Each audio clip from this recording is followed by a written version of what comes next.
The Sisters of Mercy are a mess who were formed in 1980 in Leeds in Yorkshire. They're led by a guy who calls himself Andrew Eldritch, and they have gone through several breakups and makeups and splinter bands and all sorts of things going on.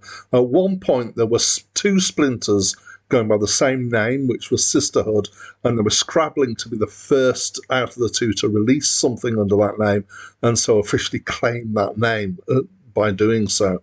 Even the drum machine, who goes by the name of Dr. Avalanche, has actually been several drum machines over the years, and there have been times when it's just been Andrew Eldritch and the Doctor, the drum machine. They released 3 studio albums, and their most recent was in 1990. They are still going as a band, but in around 1990 they went on strike. I think this was mostly, again, Andrew Eldritch having a dispute with the label that he was signed to. He was signed to do 2 more original albums through them, and he refused. He basically said, "I'm not going to release anymore," and it was some kind of protest against the way that they were being treated as a band, or he was being treated as an individual. I'm not really clear. Eventually, the label released them from the contract, but they never recorded any more albums. But they have continued to be a live band for a long time.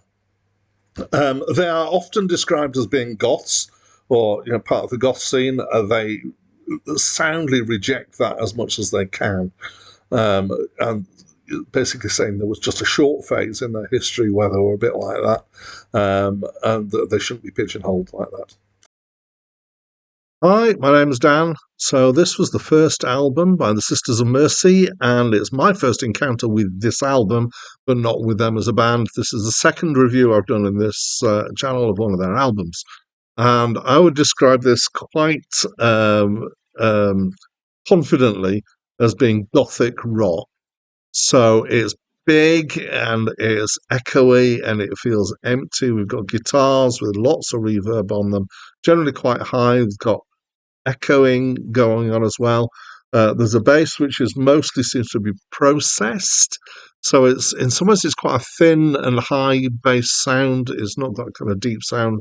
It's more of a high harmonics for a bass, relatively. But then I'm not sure what exactly it'll be that's on here, flange or phase or something like that, that's on there as well. And there's a drum machine, which they adopted a particular drum machine and gave it a name. It's called Dr. Avalanche.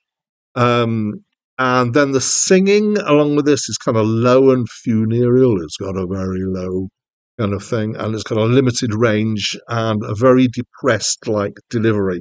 Occasionally, this is joined with some higher singing, which is kind of more emotive. It's a bit more like kind of think of it as emo type singing. The whole thing feels dark, bleak, and depressing. It's definitely music for disaffected teenagers. The song content is also bleak. Just to pull out some of the song names: Black Planet, Amphetamine Logic, and I understand that amphetamines was something that the singer was using quite a lot of during the recording. No Time to Cry is so bad that I can't even cry.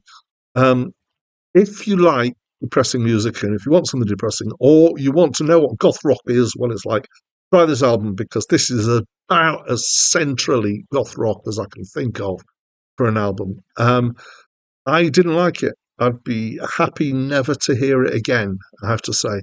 Which I find interesting because, as I said, I reviewed one of their albums before and I actually liked it, and I didn't like this one. So I don't really know why it is that this one didn't interest me and the previous one did.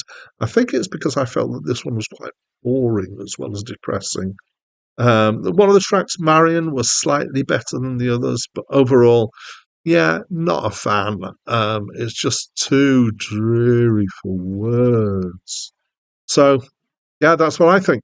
Please let me know what you think. There will be people for whom this has been a hugely important album in their life because it expressed what they were feeling at a particular point in time. And that's, obviously that's fine.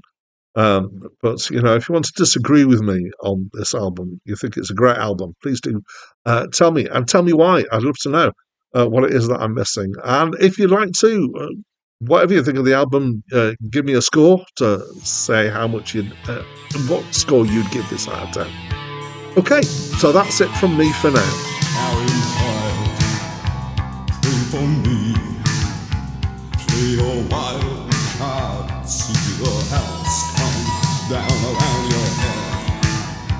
Home to me, so much dreaming, so say you're going.